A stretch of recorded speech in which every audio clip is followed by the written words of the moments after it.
Right now, the New York City Police Department is giving an update on the search for the gunman accused of killing the UnitedHealthcare CEO Brian Thompson in a targeted attack. CBS News New York is all over this story. Let's go to their coverage from just moments ago. In New York City to speak at an investor conference, it appears the suspect was lying in wait for several minutes. And as the victim was walking to the conference hotel, the suspect approached from behind, striking the victim at least once in the back and at least once in the right calf. Many people passed the suspect, but he appeared to wait for his intended target. The suspect fled, first on foot, then on an e-bike, and was last seen in Central Park on Center Drive early this morning. The victim was removed to Roosevelt Hospital, where he was pronounced. We've been in touch with his family, his friends, and his colleagues, and they are very much in our thoughts and prayers. Investigative efforts of the New York City Police Department are well underway, and we will not rest until we identify and apprehend the shooter in this case. The women and men of the NYPD take enormous pride in to drive down crime and violence in our city. Right now, we are asking if you have any information about this case, call Crime Stoppers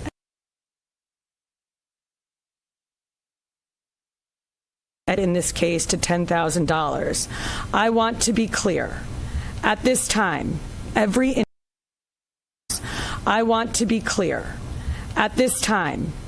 indication is that this was a premeditated, pre-planned, targeted attack.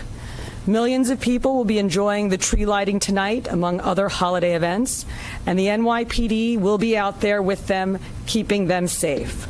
For some preliminary details about today's tragic incident, I pass it over to our Chief of Detectives, Chief Joe Kenny. Thank you, Commissioner. The information I'm about to give you is preliminary as our investigation is continuing. This morning at 6:46 a.m., patrol officers from Midtown North Precinct responded to a 911 call of a person shot in front of the Hilton Hotel located at 1335 Avenue of the Americas. This is between West 53rd Street and West 54th Street. At 6:48 a.m., officers arrive and find the victim, Brian R. Thompson, a 50-year-old male, on the sidewalk in front of the Hilton with gunshot wounds to his back and leg. Mr. Thompson was removed by EMS to Roosevelt Hospital, where he was pronounced dead at 7:12 a.m. Mr. Thompson is the CEO of UnitedHealthcare and resides in Minnesota. Detectives from Night Watch, Midtown North Detective Squad, and Manhattan South Homicide responded to the scene and began their investigation. What we know is that the shooter arrived at the location on foot about 5 minutes prior to the victim's arrival. He stands alongside the building line as numerous other people and pedestrians pass him by. From video, we see at 6:44 a.m. the victim is walking alone towards the Hilton after exiting his hotel across the street. We believe the victim was headed to the Hilton Hotel to attend the United Health Group Investors Conference that was scheduled to start at 8 a.m. The shooter appears to be a light-skinned male. He's wearing a light brown or cream-colored jacket, a black face mask, black and white sneakers, and a very distinctive gray backpack. The shooter steps onto the sidewalk from behind the car. He ignores numerous other pedestrians, approaches the victim from behind, and shoots him in the back. The shooter then walks toward the victim and continues to shoot. It appears that the gun malfunctions as he clears the jam and begins to fire again. The shooter then flees on foot northbound into an alleyway between 54th Street and 55th Street. Once at West 55th Street, the shooter continues to walk westbound on Avenue of the Americas, where he gets onto an electric e-city bike and rides northbound on the Avenue of Americas towards Central Park, where at 6:48 a.m. we have the shooter riding this bike into Central Park at Center Drive. At the scene, we recover 3 live 9mm rounds and 3 discharged 9mm shell casings. The motive for this murder currently is unknown, but based on the evidence we have so far, it does appear that the victim was specifically targeted, but at this point we do not know why. This does not appear to be a random act of violence. We are seeking information from the public to help identify the shooter. As the Commissioner said, we have upped the reward up to $10,000 for information. You're urged to contact Crime Stoppers at 1-800-577-TIPS. All information will be kept anonymous. Thank you very much. All right, well, we're going to open up to a couple of questions. We're going to start off with Shimon, CNN. So it's about an hour and 20 minutes before the start of the conference. Is there any indication that he was going to meet someone? Because it's pretty early. Is he on his way to meet someone there at the conference? He leaves the hotel dressed like he's going to be attending the conference. We're working with his co-workers and other people that he planned on attending the conference with to get that information. But as of right now, he's in charge of the conference, so we believe he was getting there to help set up. And then just the city bike, if I may. Do we know where that city bike is now? Does he dock it or does he keep riding it? We're still tracking video. The last we see with him on that bike is in Central Park. Is there a way to track that bike? There are GPSs on those bikes. We'll be working with the company. All right, we're going to move over. We're going to go NJ Birkin. Thank you. Chief, were any words exchanged? If so, what were the words? And I'm told a cell phone was recovered in an alleyway on his escape route. Does that appear to be connected to the suspect? We're working through that cell phone. Obviously, we'll be processing it forensically. And as far as words being exchanged, we do not have audio of the incident. We only have the regular video. But nothing from witnesses? Nothing. Well, there was one witness standing right next to the victim when he was shot. We're still trying to identify that victim. Excuse me, that witness. We're going to go over to Aaron Katursky. Thank you. Chief, was he checked into the hotel across the street alone? Was he in the city alone? Was he accompanied by anybody? Did he have any known enemies or anyone that you've been able to find so far? Like I said, we're reaching out to law enforcement in Minnesota, and we're also interviewing his co-workers and family members to see if there have been any specific threats against him in the past. As far as who was he in the hotel with, we're doing a search warrant in his hotel room right now. That might lead us, give us some more information. All right, we're going to go over to Dean Moses. A couple of questions. One, based on the surveillance we've seen of this individual, do you feel like he's professional? You mentioned that the bullet spell. Do you feel like this was a professional individual who took this man's life? And also, will it affect in any way the tree life tonight? I'll answer the part about whether or not he's a professional. That we have no way of knowing that. From watching the video, it does seem that he's proficient in the use of firearms, as he was able to clear the malfunctions pretty quickly. But as far as the tree lighting, I'll leave that to Chief Madrick. Yes. Good morning, Dean. Just really quick, this incident will not affect the tree lighting. The tree lighting is slated to start at 7 p.m. The show, the actual lighting of the tree will be close to 10 o'clock, actually 9:55 p.m. We will have a massive police presence out there around Rockefeller Center from 52nd Street all the way down to 47th Street. We will have plainclothes out there, a plainclothes detail out there. We will have our CRC assets, our strategic response group assets. We will have our intel division out there, a lot of assets out there to make sure people can come out and have a good time. And we're going to have additional police officers in the subways as well, so people can take mass transit to make it easier to travel into the city and enjoy the tree. This is a terrible event, but we're going to go on, and people are going to enjoy the tree lighting tonight. All right, we're going to move over to Marsha Kramer. I wonder if you could tell me, the mayor said that there was evidence recovered at the scene that would indicate that this was not a random event. I wonder if you could tell me what that evidence was. And by looking at the gun, it appears that there's a silencer on the gun. Was there a silencer on the gun? And does this indicate not only that it was premeditated, but this is somebody who knew his way around guns and might have been a professional? Once again, we won't know that until we complete our investigation and identify the shooter or recover that firearm. You see a glimpse of the gun in video, so we're not able to make a determination on whether or not a silencer was used on that quick glimpse of video. Is that a silencer?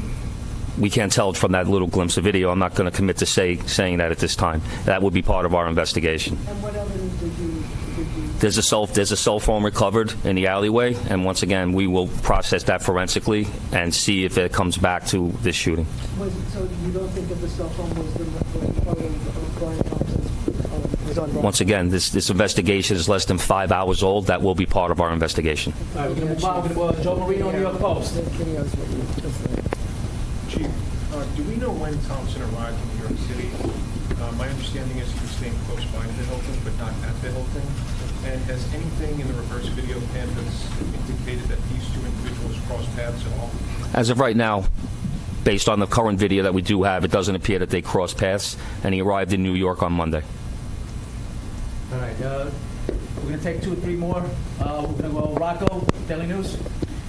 Chief, did he typically travel with a security detail? And even though it's early, is there anything to indicate that there had been issues with, let's say, a patient who was denied coverage, either back in Minnesota or more recently, someone who lives here? From speaking to other employees that traveled with him to New York, it doesn't seem that he had a security detail. He left the hotel by himself. Was walking, didn't seem like he had any issues at all. So I don't think he did not have a security detail. And as far as denied coverage, I know that's typically an issue with these major companies. Any reason to believe he had been the subject of a threat? Once again, we're looking at everything. We're looking at his social media. We are interviewing employees. We are interviewing family members. We will be speaking to law enforcement in Minnesota.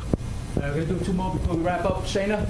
Oh, sorry. I was just going to ask if any cursory look at any social media, whether it's the company, whether it's his personal social media, his family's, is there anything obvious that sticks out at this early stage in the investigation? We have not uncovered anything at this time. The investigation is still too early.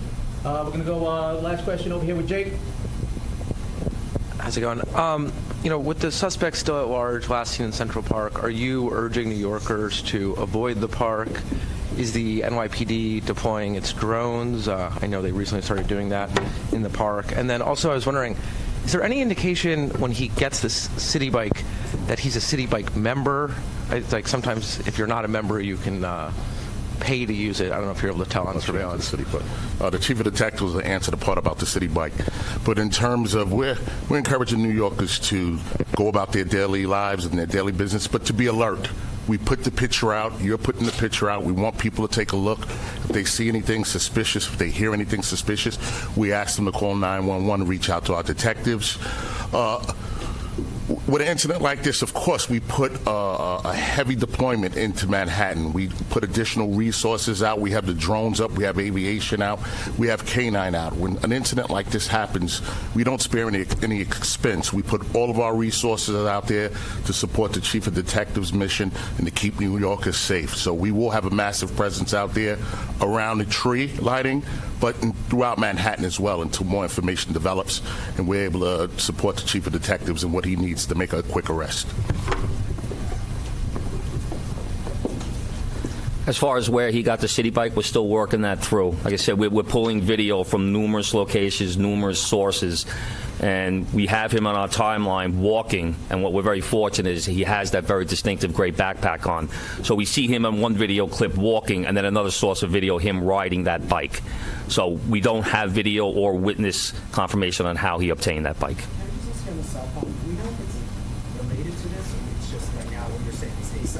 A cell phone was recovered. We will confirm that later on down if we, do our forensic examination. Thank you, everyone. This concludes our press conference. Thank you for your time and attention.